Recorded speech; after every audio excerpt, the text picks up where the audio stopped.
दोस्तों, कैसे हैं आप सब? उम्मीद करती हूँ आप सब बेहद अच्छे होंगे। तो मैं यहाँ पर लेकर आई हूँ माफिया द लेवल गर्ल का 33वां भाग। तो अगर आप लोगों को ये भाग पसंद आता है तो लाइक ज़रूर करें, कमेंट करके मुझे ज़रूर बताएं। और अगर आप लोग मेरे चैनल पे न्यू हैं तो मेरे चैनल को सब्सक्राइब ज़रूर कर लेना। तो चलिए कहानी शुरू करते हैं। यहाँ अम्यूज़मेंट पार्क में सभी राइडर्स को एंजॉय कर दोनों लड़कियां वहाँ की हर एक शॉप पर घूम रही थी। दोनों लड़कियों को दूसरे लोगों से कोई मतलब ही नहीं था। पूरा सीन ऐसा था कि बाली प्रिया का बॉयफ्रेंड हो, जो प्रिया की हर फरमाइश को पूरा कर रही थी, और तीनों बॉयज उनके सर्वेंट। तभी एक शॉप पर विन एंड प्राइज का ऑफर चल रहा था। बाली दी, वो कितना क्यूट सा पांडा है ना, चलो वो खरीदते हैं। प्रिया चमकती आंखों से उस प्यारे से पांडा को देख बोली।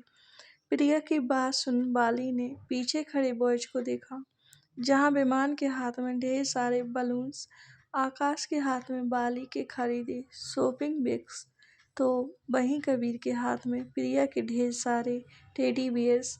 तीनों बॉयज के चेहरे थमथमा रहे थे, लेकिन कबीर ऊपर से नीचे तक तन की भट्टी में तप रहा था। उसने प्रिया के खिलौनों को इस तरह पकड़ रखा था मानो उन्हें दबाकर खाक कर देगा। उसका मन उन्हें काफी फेंक देने को हो रहा था, लेकिन वो ऐसा कुछ नहीं कर सकता था। अगर करता तो उसकी डॉल उससे नाराज हो जाती।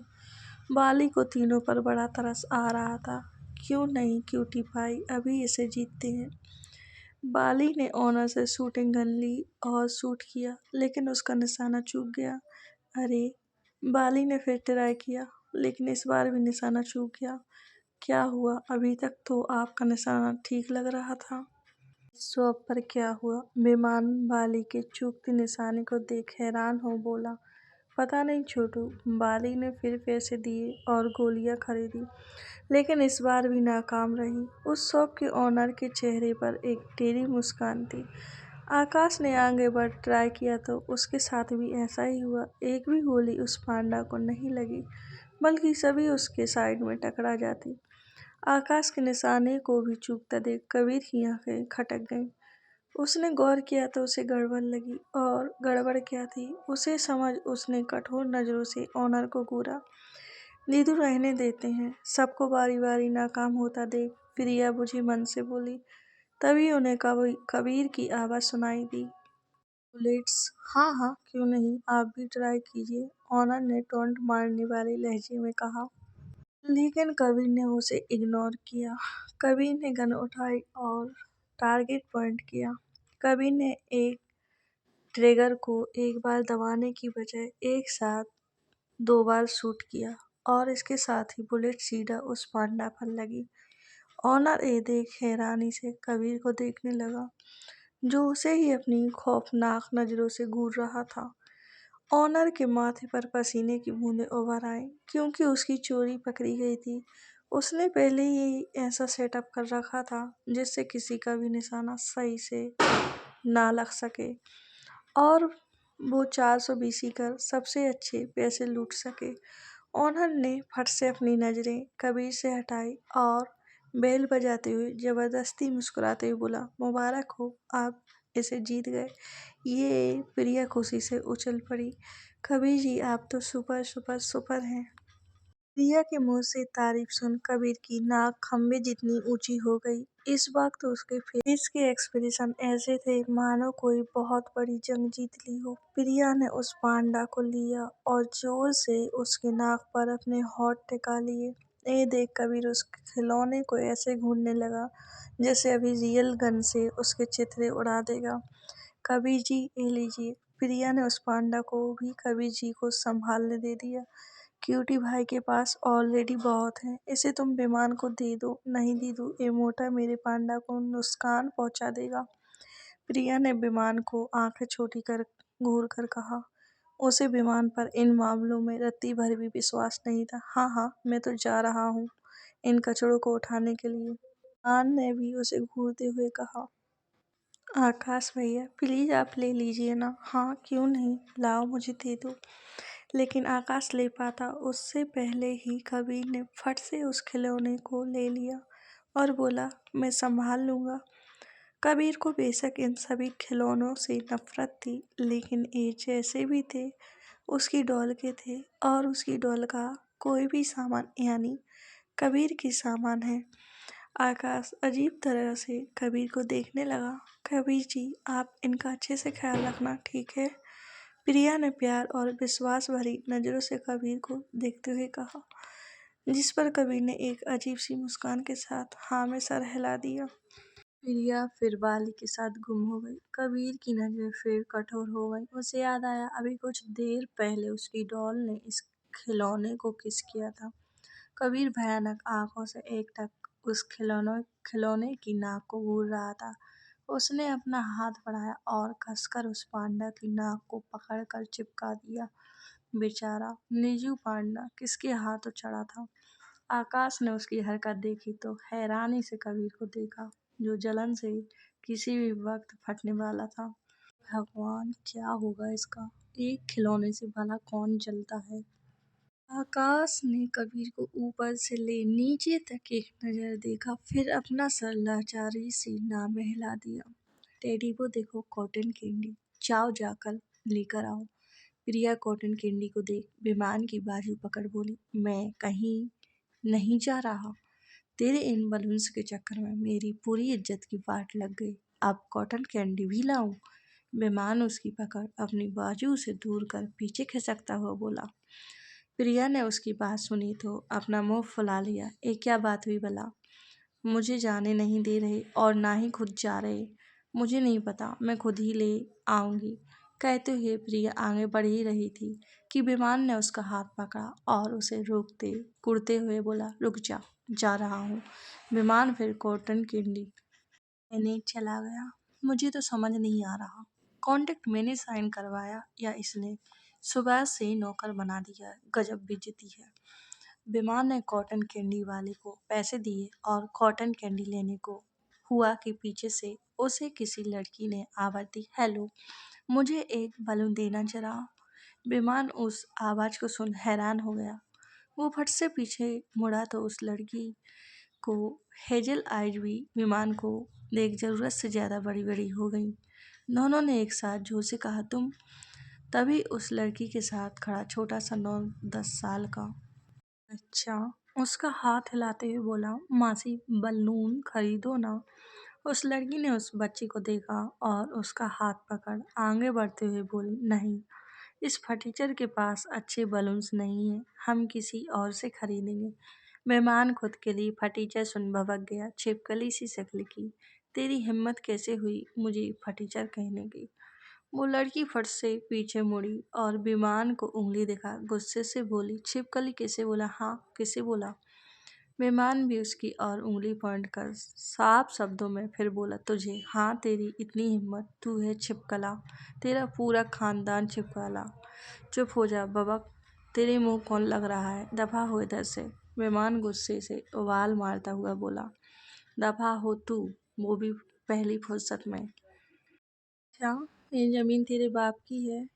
मेरे पापा पर मत जा, यहीं गाड़ दूंगी। तो तेरी हिम्मत कैसे हुई मेरे खानदान को छिपकला कहने की? क्योंकि तू है छिपकला, वो भी जला हुआ, बासी करेले। विमान और वो लड़की एक दूसरे से लड़े जा रहे थे। आसपास खड़े लोग दोनों के झगड़े का मजा ले रहे थे। दोनों झगड़ ही रहे थे कि पीछे से एक लड़की ने आकर उस लड़की का हाथ पकड़ा और उसे जबरदस्ती खींचते हुए वहां से ले जाने लगी। हाँ हाँ, ले जाओ इसे, पता नहीं क्यों लोग जानवरों को खुला छोड़ देते हैं। मेहमान ने टेढ़ी मुस्कान के साथ कहा, जिस पर वो लड़की अपना छुड़वाने की कोशिश करने लगी, लेकिन उस लड़की ने उसे नहीं छोड़ा और जबरदस्ती उसे ले जाने लगी। जिस पर वो लड़की जाते जाते गुस्से से बोली, साले गोरेली, अगली बार देखा तो कच्चा खा जाऊंगी तुझे, गलती से भी सामने मत आ जाना। जा जा, आई बड़ी गोरेली, विमान ने भी पलटवार करते हुए कहा। जब वो लड़की उस गुस्सेल लड़की को वहां से ले गई तो विमान ने कॉटन कैंडी ली और सबके पास आ गया। इतना वक्त कैसे लगा? कबीर उसे लेटे अपनी हमेशा वाली कठोर आवाज में ही बोला, वो भाई, रास्ते में कोई बिल्ली झपट पड़ी थी। क्या बिल्ली? टेडी, तुम्हें लगी तो नहीं? प्रिया विमान की बात सुन उसे फिक्र भरी नजरों से देख बोली, अरे कुछ नहीं हुआ, ये ले तेरी कॉटन कैंडी और दी, ये आपके लिए, बस चार ही। आकाश भैया और कबीर जी के लिए नहीं लाए? भाई ये सब नहीं खाते। प्रिया ने अपनी टिमटिमाती आंखों से दोनों लड़कों को देखा और बोली, क्या आप दोनों के ये नहीं पसंद? आकाश ने मुस्कुरा मुस्कुरा कर अपना सरनामा हिला दिया और कबीर प्रिया के हाथ में ली कॉटन कैंडी को देखने लगा, क्योंकि वो पहली बार ऐसी कोई चीज देख रहा था। क्यूटी पाई भाई ऐसी चीजें नहीं खाते। अच्छा। प्रिया ने अपने हाथ में ली कॉटन कैंडी को खाना शुरू कर दिया। आकाश ने वॉच में टाइम देखा और बोला, अब मैं भी निकलता हूँ। कबीर ने अपना सर हाँ में हिला दिया, जिस पर आकाश सबको बाय बोलते हुए अपने लोगों के साथ वहां से निकल गया। हम अब हमें भी घर चलना चाहिए, बाली ने कहा, जिस पर सबने हामी भरी और घर को रवाना हो गए। कपूर मेंशन। डिनर के बाद बाली और प्रिया दादी को आज की गई मस्तियों के फोटो, शॉपिंग और मज़ेदार किस्से सुना रही थी, जिसे दादी भी बड़े प्यार से ध्यान लगाकर सुन रही थी। कबीर को ऑफिस के कुछ मैटर संभालने थे, जिस वजह से वो स्टडी रूम में था और विमान किट्टू के पास उसे खाना खिलाने गया था। जब वो वापस आया तो प्रिया ने आंखों के इशारे से पूछा तो विमान ने थप सब कर दिया, जिस पर प्रिया एक गहरी सांस लिए मुस्कुरा दी। ऐसा नहीं था, प्रिया बाहर थी तो वो किट्टू को बिल्कुल भूल चुकी थी। किट्टू को जहाँ रखा गया था उस जगह एक बड़ी सी कंप्यूटर स्क्रीन और कैमरास थे, जिससे प्रिया मौका मिलते ही वहाँ की सीसीटीवी फुटेज अपने फ़ोन में देख लेती। आज उसने जितनी भी मस्तियाँ की थी उन सबकी फोटोज किट्टू अपने सामने लगी उस बड़ी सी स्क्रीन पर देख रहा था। दादी भी उसके साथ ही थी। किट्टू का बेसमेंट और दादी का रूम अंडरग्राउंड एरिया से अटैच किया हुआ था, जिसे प्रिया निश्चित होकर बाली के साथ घूम रही थी। अभी तीनों लेडीज गपशप कर ही रही थी कि विमान सूबे पर पसर अपने पैर प्रिया की गोद में रख बोला, ले मेरे पैर दबा, बहुत दुख रहे हैं। प्रिया ने विमान के पैरों को दूर झटक आंखें छोटी कर कहा, दुख रहे हैं तो दुखने दो, मैं क्यों दबाऊं तुम्हारे पैर? मेहमान ने फिर अपने पैरों को प्रिया की गोद में रख दिया और बोला, चुपचाप दबा, कॉन्टेक्ट को खत्म होने में अभी 4 घंटे बाकी है। प्रिया ने कॉन्टेक्ट का नाम सुना तो उसका चेहरा जो छोटा सा था वो और छोटा हो गया। उसने मेहमान के पैरों को देखा तो अपने नाक को 2 उंगली से पकड़ लिया। तुम्हारे पैरों से कितनी बदबू आ रही है। मेहमान ने अपनी बत्ती सी चमका दी और बोला, क्योंकि मैंने अपने पैर धोए ही नहीं। क्या? प्रिया ने नाक से को जोर से कहा और बोली, तो जाओ पहले पैर धोकर आओ। बिल्कुल भी नहीं, ऐसे ही दबा। विमान की टोन से साफ पता चल रहा था कि वो बिल्कुल नहीं मानने वाला। दादी ये बदबूदार कीड़ा मान ही नहीं रहा। प्रिया ने परेशान हो दादी से मदद की गुहार लगाई। विमान, क्या है ये सब? नो नो नो नो दादी, कांटेक्ट इज कांटेक्ट।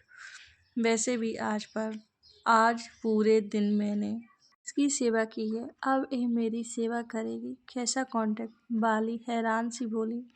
विमान ने उसे कांटेक्ट की डिटेल बताई, जिस पर बाली ने दया भाव से प्रिया की मासूम से चेहरे को देखा, जो मुरझाया हुआ था। अब पैर दबा रही है या नहीं? दबा रही हूँ ना। प्रिया ने गुस्से से नाक मुंह से कोड़ कहा, ये हुई ना बात, अच्छे से सेवा कर मेरी। प्रिया ने अपनी नाक को पकड़ चेहरा दूसरी ओर कर लिया और दूसरे हाथ से उसके पैर दबाने लगी। मेहमान के चेहरे पर विजय मुस्कान तैर गई। बहुत अच्छी, शाबाश, कितनी टैलेंटेड है तू। मेहमान उसे छेड़ता हुआ बोला। इस पर प्रिया उसे अपनी बिल्ली सी आंखों को छोटा बड़ा कर घूरने लगी। कुछ ही देर में विमान ने प्रिया को परेशान करके रख दिया। बाली को थकान महसूस हो रही थी, इसलिए वो अपने रूम में सबको गुड नाइट विश कर चली गई। टेडी, अब मुझे भी बहुत नींद आ रही है, किट्टू भी मेरा वेट कर रहा होगा। प्रिया ने उबासी खाते हुए कहा, हम ठीक है, जा जिले अपनी जिंदगी। विमान ने उसे रिहा किया, जिस पर प्रिया खुश हो गई और फट से दादी के रूम की ओर जाते हुए बोली, bye bye and good night. Good night. विमान ने उसे विश किया और वासी खाते हुए अपने कमरे की ओर चला गया। प्रिया दादी के रूम में आई। दादी इस वक्त कोई बुक पढ़ रही थी। प्रिया ने दादी के हाथ से बुक ली और उनके चश्मे निकालते हुए बोली, दादी काफ़ी रात हो चुकी है, अब सो जाइए आप। हाँ, मैं तो बस तुम्हारा ही इंतज़ार कर रही थी। वैसे दादी, किट्टू ने आज आपको परेशान तो नहीं किया ना? नहीं बेटा, हम दोनों तो आज तुम्हारे वीडियोज़ और फुटेज ही देख रहे थे। तुम्हारा किट्टू तो पूरा स्क्रीन से चिपक कर बैठा था। प्रिया हंस पड़ी और बोली, अच्छा, अब मैं चलती हूँ, good night. Good night. Priya ने दादी की बेड के पास लगी वॉल पेंटिंग को घुमाया तो बेड के नीचे का हिस्सा खुल गया। प्रिया वहां से सीधा किट्टू के पास पहुंच गई। इधर दूसरी ओर मूनलाइट होटल में आकाश लीना के साथ रूफटॉप एरिया की लग्जरियस डेकोरेशन के बीच बैठा था। उसके सारे बॉडीगार्ड यहाँ वहाँ फैले थे। एमआर, आकाश, तो आपका क्या ख्याल है? हमें आगे भी मिलना चाहिए। लीना अपने बाल की एक लट को कान के पीछे करते हुए बड़ी एलिगेंट तरीके से बोली। आकाश ने अपने मन में ही चिढ़ते हुए कहा, बिल्कुल भी नहीं। वेल मिस लीना, आज ये हमारी पहली मुलाकात है और सीधे शब्दों में कहूँ तो मुझे आप में कोई इंटरेस्ट नहीं है। मेरी बात आपको बुरी लग सकती है लेकिन मैं स्टेप फॉरवर्ड टाइप का लड़का हूँ। लीना के चेहरे पर जो मुस्कान थी वो आकाश की बात सुन गायब हो गई, लेकिन उसने फिर से मुस्कान अपने होठों पर सजाई और अपनी रेड शॉर्ट ड्रेस की पतली सी स्लीव को टच करते हुए कहा, आपकी यह पर्सनालिटी आपको बाकियों से अलग बनाती है एम आकाश, इसलिए आप मुझे पसंद हैं। आप अपना और मेरा दोनों का टाइम वेस्ट कर रही हैं मिस लीना, आकाश ने बिना किसी इमोशनल के साथ कहा। आकाश एक खुली नेचर का इंसान था। वो अच्छों के साथ अच्छा था और बुरों के साथ हद से भी ज्यादा बुरा था। आकाश इस वक्त मजबूरी में लीला को झेल रहा था क्योंकि वो अपनी माँ की बात कभी नहीं टालता था। वही इस वक्त वो लीला के साथ रूड इसलिए था क्योंकि उसने पहले ही नीला की पूरी कुंडली निकलवा ली थी और जब वो जानता था कि उसके सामने बैठी लड़की किस कैरेक्टर और किस मकसद के साथ है तो उसका रूड होना जायज था। आकाश के कहने पर लीना कुछ देर चुप रही। वो देख सकती थी कि आकाश पर उसकी खूबसूरती का कोई फर्क नहीं पड़ रहा था, लेकिन वो आकाश को आसानी से छोड़ना भी नहीं चाहती थी। उसने मन ही मन कुटिलता के साथ कुछ सोचा और कहा, आप सही कह रहे हैं मिस्टर आकाश, टाइम वेस्ट करने का कोई मतलब नहीं, लेकिन मैंने सुना है इस होटल का खाना बहुत स्वादिष्ट है, इसलिए क्या आप मेरे साथ आखिरी बार डिनर करना पसंद करेंगे? आकाश ने उसकी बात पर हामी भरी, जिस पर वो मन ही मन बोली, इतनी आसानी से कैसे मैं तुम्हारा पीछा छोड़ सकती हूँ आकाश। तभी वेटर दोनों को खाना और रेड वाइन सर्व कर जाने लगा तो आकाश ने उसे रोकते हुए कहा, एक चेयर और लेकर आओ। उस वेटर ने हामी भरी और वहां से चला गया। एक और चेयर किसी के लिए चाहिए? लीना ने सवाल किया। आकाश ने उसको जवाब देने के बजाय आसपास नजर मारी तो शिवा उसकी कुछ दूरी पर खड़ा था। शिवा, आकाश ने उसे आवाज दी तो शिवा उसके पास पहुंच गया। बैठो, डिनर करते हैं, आकाश ने कहा तो शिवा ने क्वेश्चन लुक के साथ आकाश को देखा। अभी तक खड़े क्यों हो? बैठो इधर। आकाश उसे बैठता ना देख फिर बोला, नहीं मुझे भूख नहीं है। शिवा मना करते हुए कदम पीछे लेने लगा। मैंने तुमसे पूछा नहीं है, ऑर्डर दिया है। चुपचाप यहाँ बैठो और डिनर करो। आकाश ने इस बार सख्त होकर कहा। शिवा को आकाश की बात अजीब लगी। वो अकेला तो उसे गार्ड नहीं कर रहा था, और भी कई गार्ड थे। लीना हैरानी से आकाश को तो कभी शिवा को देख रही थी। एमआर, आकाश, आप इसे साथ में डिनर करने को क्यों बोल रहे हैं? तुम्हें कोई प्रॉब्लम? आकाश ने उसे टोकते हुए कहा, जिस पर लीला ने ना में सर हिलाया और गुस्से का घूंट पीकर रह गई। वो शिवा के साथ बैठकर खाना खाने की बात से ही बुरी तरह चीर चुकी थी, लेकिन वो कहकर आकाश के मुंह से सिर्फ अपनी बेइज्जती ही करवाती। शिवा अभी भी खड़ा था, जिस पर आकाश ने फिर कहा, क्या मुझे 10 बार कहने की जरूरत है? शिवा ने उसकी ओर देखा और चेयर पर बैठ गया। तीनों ने डिनर स्टार्ट किया। आकाश और लीला कांटे और चम्मच का इस्तेमाल कर रहे थे, लेकिन शिवा अपने हाथ से खा रहा था, जिसे देख लीला ने मुंह बिगड़ते हुए मन ही मन कहा, डिस्गस्टिंग, लोअर क्लास, मैनर्स ही नहीं है। वहीं आकाश आराम से अपना डिनर कर रहा था। उसे शिवा के खाना खाने के तरीके से कोई प्रॉब्लम नहीं थी। उससे उलट वो खुद उसकी प्लेट में डिश सर्व कर रहा था। तभी वेटर ने एक और गिलास शिवा के आगे रख दी और उसमें रेड वाइन सर्व करने के लिए जैसे ही बोतल उठाई, आकाश ने उसे रोकते हुए कहा, नहीं, ये वाइन नहीं पीता। वेटर आकाश की बात सुन रुक गया। इसमें क्या प्रॉब्लम है, ये तो हर कोई पीता है। आकाश ने लीला की और एक नज़र देखा और कहा, ये बच्चा है अभी। लीला को आकाश की बात बेहद अजीब लगी। पहले एक गार्ड को अपने साथ डिनर करने बिठाना, खुद से खाना सर्व करना और वाइन के लिए मना करना और बच्चा बोलना। लेकिन लीला ने शिवा को एक नज़र ऊपर से नीचे तक स्कैन किया और मन ही मन बोली, है कौन है? आकाश के मुंह से खुद के लिए बच्चा सुन शिवा ने उसे घूर कर देखा, जिसे आकाश ने देखकर भी इग्नोर किया। आकाश ने जैसे ही वाइन के गिलास को अपने होठों से लगाया, लीला कुटिलता से अंदर ही अंदर मुस्कुरा उठी। बेशक उसके हाथ में रेड वाइन थी, लेकिन उसने उसकी एक भी सिप नहीं ली थी। धीरे धीरे तीनों ने अपना डिनर फिनिश किया। रूफटॉप पर साइड में कुछ म्यूजिशियन एक रोमांटिक ट्यून प्ले कर रहे थे।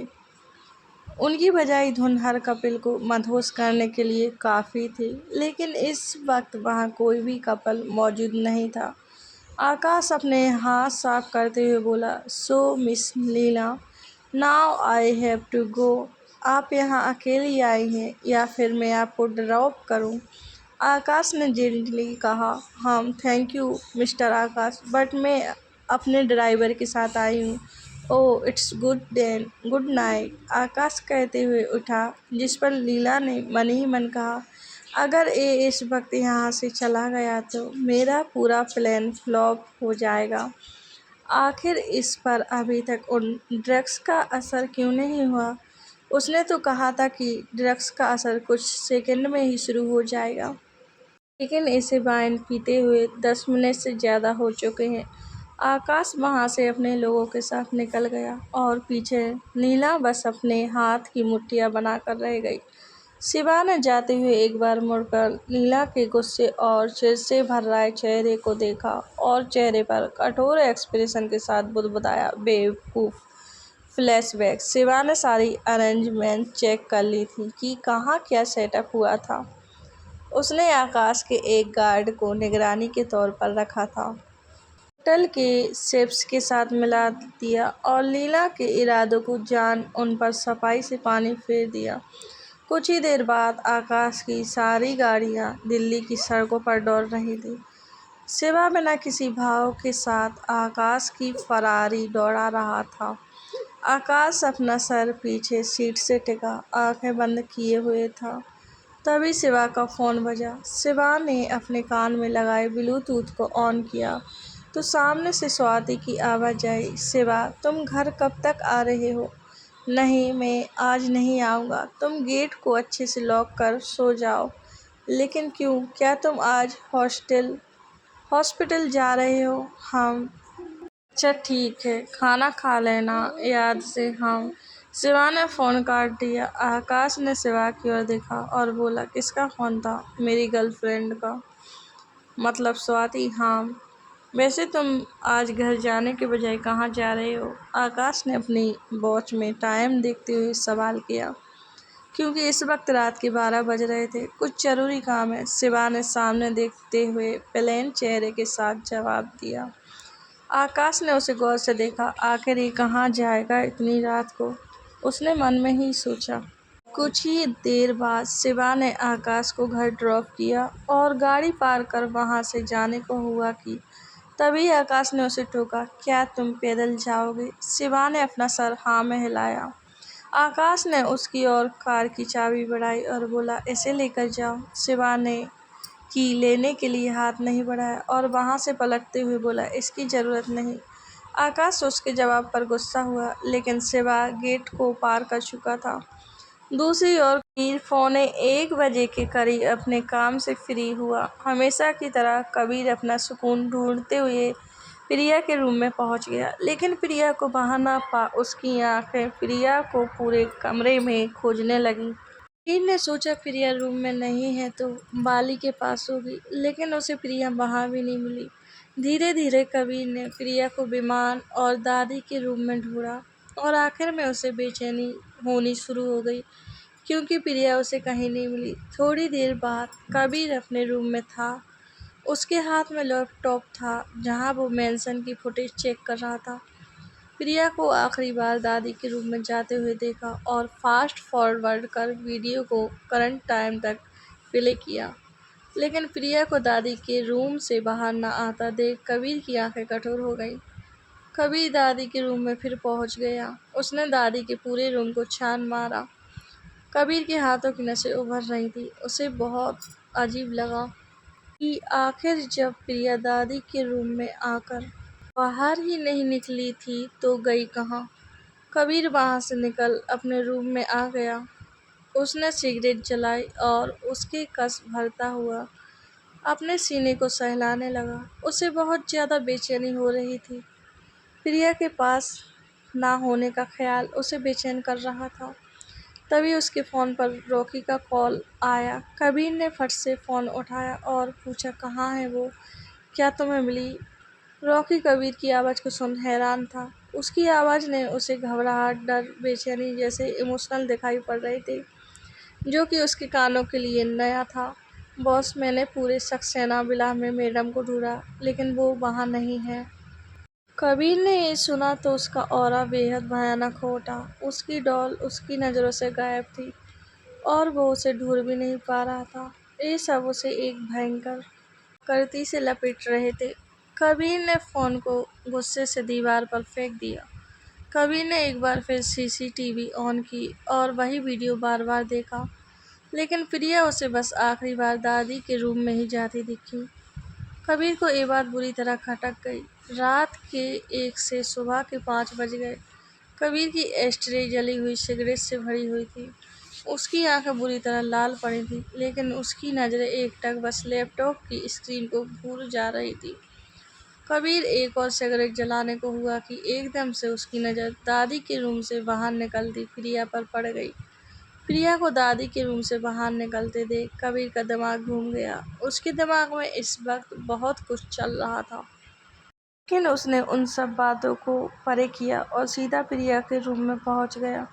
प्रिया अपनी आंखें मसलते हुए रूम में आई। उस पर नींद अभी भी हावी थी, लेकिन उसने जैसे ही कबीर को अपने बेड पर बैठा देखा, उसकी नींद पूरी तरह से उड़ गई।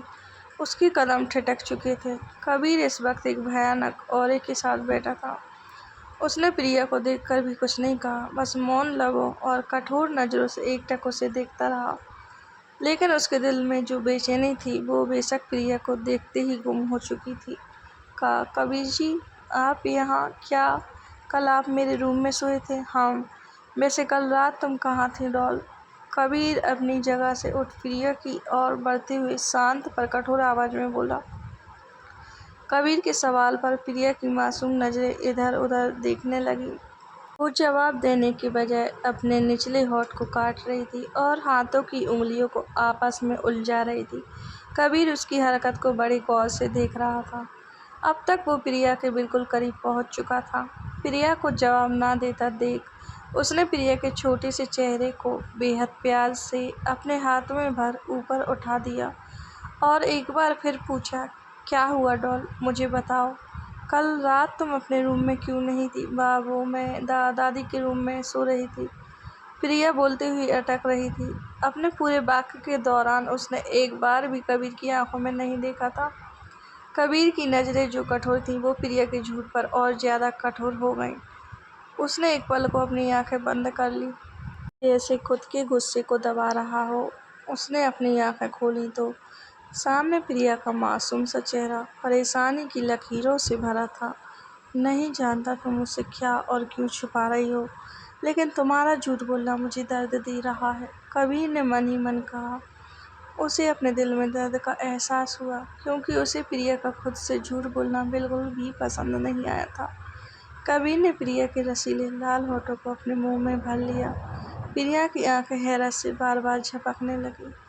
कबीर उसे कभी जेंटली किस करता तो कभी उसमें थोड़ा फार्स भर देता। कबीर ने प्रिया के होठों को चूमते हुए ही उसकी नाजुक सी कमर को कसकर पकड़ खुद से सटा लिया और दूसरा हाथ उसके खुले बालों में उलझा प्रिया के छोटे से चेहरे को खुद के और ज्यादा करीब कर लिया। प्रिया ने अपने दोनों हाथों की हथेलियां कबीर की मजबूत बाहों पर टिका दी। कबीर की किस धीरे धीरे डिप और परसेंट होती गई। उसकी किस रात का इंतजार बेचैनी की तरफ सब कुछ बयां कर रही थी। पूरी रात वो एक डर से घिरा था कि उसकी डॉल आखिर कहाँ है। जब वो दादी के रूम में गई थी तो वहाँ क्यों नहीं थी। प्रिया को सांस लेने में तकलीफ महसूस होने लगी, लेकिन कबीर उसे छोड़ने को तैयार नहीं था। वो पूरी शिद्दत से उसके मुंह के हर एक कोने को एक्सप्लोर कर रहा था। प्रिया ने मजबूर हो खुद को छुड़वाने के लिए स्ट्रगल किया, लेकिन कबीर को कोई होश नहीं था। प्रिया ने कोशिश कर खुद के चेहरे को फेर लिया, जिससे कबीर के गीले होंठ प्रिया के होठों से फिसलते हुए गालों पर टिक गए। कबीर ने महसूस किया प्रिया हाँफ रही थी, लेकिन वो उसे और किस करना चाहता था। उसका दिल अभी तक पूरी तरह सेटिस्फाइड नहीं हुआ था, पर प्रिया को इस तरह सांस लेने के लिए स्ट्रगल करता देख उसने अपनी पकड़ ढीली कर दी और उसके गालों को बेहद प्यार से अंगूठे से सहलाने लगा। प्रिया ने अपनी नजरें उठा कबीर को देखा तो कबीर ने अपने होंठ उसके माथे पर टिका दिए। डॉल, क्या तुम मुझ पर विश्वास नहीं करती, या तुम आज भी मुझसे डर लगता है? आप ऐसा क्यों बोल रहे हैं कबीर जी? मुझे आप पर विश्वास है और मुझे सच्ची में आपसे डर नहीं लगता। आप मुझे कितना सारा प्यार करते हो, फिर भला मुझे आपसे क्यों डर लगेगा? प्रिया ने बेहद मासूमियत से कहा, जिस पर कबीर को अपने दिल में एक ठंडक का एहसास हुआ। फिर तुमने मुझसे झूठ क्यों कहा कि तुम दादी के रूम में सो रही थी? कबीर ने अपनी नज़र प्रिया के भोले से चेहरे पर टिकाए हुए ही कहा। प्रिया ने कबीर की बात पर हैरानी से आंखें बड़ी बड़ी कर लीं, जिस पर कबीर ने कहा, मैं जानता हूँ तुम कल दादी के साथ नहीं थी। क्या अब भी तुम मुझे नहीं बताओगी? प्रिया ने अपने निचले होंठ को काट लिया, जिस पर कबीर ने उसके चेहरे को फिर से अपने हाथों में भर लिया और बेहद प्यार से बोला, अगर तुम मुझे नहीं बताना चाहती तो कोई बात नहीं डॉल, मैं तुम्हें फोर्स नहीं करूँगा, लेकिन मुझे बस इतना बता दो, तुम्हें कोई परेशानी तो नहीं है ना? प्रिया ने कबीर की आवाज़ में खुद के लिए बेइंतहा फिक्र महसूस की, जिस पर उसने अपनी नज़रें उठाईं और मासूमियत से कहा, कबीर जी, वो ना एक सिगरेट है। दादी ने कहा था कि मैं आपको उस सिगरेट के बारे में नहीं बताऊं। कबीर की भौं एक पल को सिकुड़ गई। उसने मन ही मन सोचा, आखिर ऐसी भी क्या बात है जो दादी तक जानती है और मुझे बताना नहीं चाहती। आई एम सॉरी ना। दादी से मैंने प्रॉमिस किया था कि मैं आपको उस सिगरेट के बारे में नहीं बताऊंगी, इसलिए प्रिया को गिल्ट हुआ कि वो कबीर को सच नहीं बता पा रही थी, लेकिन दादी की बात का मान भी रखना था। कबीर ने मुस्कुराकर प्रिया के चेहरे को निखारा। इस वक्त वो पूरी तरह से संतुष्ट था कि उसकी डॉल किसी भी प्रॉब्लम में नहीं है, और ऊपर से दादी तक प्रिया के सीक्रेट वाली बात को जानती थी, तो वो पूरी तरह निश्चिंत हो चुका था। लेकिन वो पूरी तरह से इस वाक्य को नज़रअंदाज नहीं कर सकता था, इसलिए उसने कुछ सोचा और एक टेंशन फ्री स्माइल के साथ प्रिया को उठाते हुए बेड पर लेटा दिया और खुद पूरी तरह से उसके ऊपर आ बिना किसी वार्निंग के उसके होठों पर एक बार फिर टूट पड़ा हुआ। सुबह की सुनहरी रोशनी खिड़की से होती हुई मीरा के सिलवटों से भरे बेड पर पड़ी, जो रात की कहानी साफ शब्दों में बयां कर रही थी। मीरा को अपने शरीर पर भारी वजन महसूस हुआ। उसने अपनी नींद से भरी आंखें धीरे धीरे खोली और अपना हाथ उस वजन को दूर करने के लिए उस पर रखा। मीरा ने आंखें खोल देखा तो राका को अपने ऊपर सोते हुए पाया। मीरा का हाथ इस वक्त राका के कंधों पर था। उसने राका को खुद के ऊपर से हटाने की नाकाम कोशिश की, पर वो राका को हिला भी न सकी। राका की नींद अपने कंधों पर मीरा की मुलायम हथेली को महसूस कर खुल चुकी थी, लेकिन उसने खुद को मीरा से दूर करने की जहमत नहीं उठाई। वो उसी तरह मीरा के सीने पर अपना सर रखे लेटा रहा। इस वक्त दोनों के जिस्म पर कोई कपड़ा नहीं था। दोनों के जिस्म इस तरह एक दूसरे से चिपके हुए थे कि हवा तक को गुजरने की इजाज़त नहीं थी। मीरा ने थक कर कोशिश बंद कर दी, जिस पर राका के चेहरे पर एक मुस्कान खिल उठी। उसके हाथ अब रेंगते हुए मीरा की पतली सी कमर पर पहुंच गए। वो उसकी कमर और पेट को सॉफ्टली सहला रहा था। मीरा ने अपनी कमर पर जब राका के रेंगते हाथ महसूस किए, तो एक पल को उसकी सांसें अटक कर रह गईं। उसके गोरे गाल धीरे धीरे गुलाबी रंगत से भर उठे। उसका शरीर राका की नॉर्मल सी छुअन पर रिएक्ट कर रहा था, जिससे राका की मुस्कान वक्त के साथ और लंबी होती जा रही थी। राका ने खुद को ऊपर की ओर सरकाया और मीरा के गले पर अपने सख्त हाथों को फेरना शुरू कर दिया। मीरा की रुकी सांसें भारी होने लगीं। उसने खुद के मुंह पर कसकर हथेली रख ली, जिससे कोई आवाज़ ना निकले, लेकिन राका को उसके मीठे मौन सुनने थे। उसने मीरा की हथेली को उसके होठों से दूर कर अपनी उंगलियां उसके छोटे से हाथ में फंसा ली। राका ने मीरा के मौन सुनना चाहा, पर मीरा ने अपने निचले होठ को दांतों तले दबा रखा था, जिससे उसके मुंह से चाह कर भी कोई आवाज़ न निकल सके। लेकिन राका इस वक्त अपनी जिद पर था। उसने अपने दांत मीरा की गोरी गर्दन पर हल्के से गड़ा दिए, जिससे मीरा का निचला होठ उसके दांतों से मजबूरन आज़ाद हो गया। मीरा की आह सुन राका और ज़्यादा एक्साइटेड हो गया। उसने मीरा की गर्दन पर अपनी जीभ फेर उसे शक किया जहाँ उसने काटा था। राका की बढ़ती हरकतें मीरा के पूरे चेहरे को गुलाबी रंगत से भरता गया, और साथ में उसकी आंखें भी आंसुओं के सैलाब से भर गईं। मीरा इस वक्त रो तो नहीं रही थी, पर उसका दिल जरूर हजारों चीखों के साथ रो रहा था। राका के छूने से अपने शरीर में हलचल को महसूस कर वो रोना चाहती थी। उसे ये बर्दाश्त नहीं हो रहा था कि उसका शरीर राका की छुअन पर हरकत करे। उसे राका की हर एक छुअन पर महसूस हो रही थी। उसका दिल उसे राका को खुद से दूर धकेलने को उकसा रहा था, तो वहीं उसका दिमाग उसे ये करने से रोक रहा था। उसके दिमाग ने उसके हाथों और दिल दोनों पर बेड़ियां बांध रखी थी। राका के सरकते होठों ने मीरा के गुलाबी होठों को अपने अंदर भर लिया। वो उसे बेहद प्यार से चूम रहा था। उसकी किस में ना तो जबरदस्ती थी और ना ही रूखापन। उसकी किस उसके दिल में भरे जज्बातों को बयां करने की कोशिश कर रही थी, लेकिन मीरा राका के हर एक जज्बात से पूरी तरह अनजान थी। कुछ देर बाद राका ने अपने होठ हटा लिए और चमकती आंखों से मीरा को देखा, तो उसकी आंखों की चमक पर गर्मराख ने अपना कब्जा जमा लिया। मीरा की आंखों में फिर आंसू देख उसने अपनी मुट्ठियां कसकर बंद कर ली। उसने गुस्से से मीरा के जबड़े को पकड़ा और उसकी आंखों में झांकता हुआ बेहद गुस्से से भर बोला, तुम्हारी आंखों में हमेशा आंसू क्यों होते हैं? मैं तुम्हारे साथ इतना तो कठोर नहीं जिससे तुम्हें दर्द हो। हाँ, हमने अब तक कई रातें एक साथ गुजारी हैं, अब तो तुम्हें दर्द नहीं होना चाहिए। मीरा की आंखों में बस इस वक्त बेइंतहा गुस्सा था। उसने राका के हाथ को पकड़ दूर झटका और रोष से भरी बोली, मैं चाहे रोऊं या मरूं, उससे तुम्हें फर्क नहीं पड़ना चाहिए। तुम बस अपनी हवस पूरी करो, इससे ज़्यादा तुम्हें कोई मतलब नहीं होना चाहिए मुझसे। कहते हुए मीरा ने अपना मुंह दूसरी ओर फेर लिया। राका मीरा के शब्दों से एकदम शांत सा पड़ गया। उसके कानों में बस एक ही शब्द गूंज रहा था, हवस। राका को अपने कानों में तेज दर्द महसूस होने लगा, मानो उसके कानों में गर्म शीशा घोल दिया गया हो। राका की पकड़ अनजाने में ही मीरा की कलाई पर कसते गई।